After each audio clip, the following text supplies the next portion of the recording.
doctor Mohammad ইউনূসের উদ্দেশ্যে এখান থেকে আমরা আওয়াজ তুলছি যে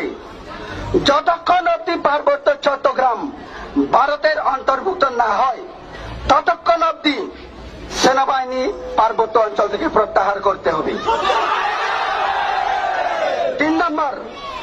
যতক্ষণ অবধি পার্বত্য চট্টগ্রাম ভারতের অবিচ্ছেদ্য অংশ কিংবা ভারতের অন্তর্ভুক্ত হচ্ছে না ততক্ষণ অবধি সেখানে সেনা শাসন এবং গণহত্যা বন্ধ করতে হবে, না হলে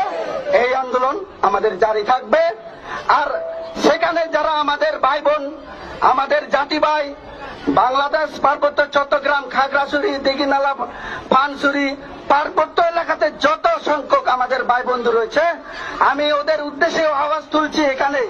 আমাদের আজকের এই পেচারতল থেকে আগামী দিন আপনারা যদি খণ্ডিত না হয়ে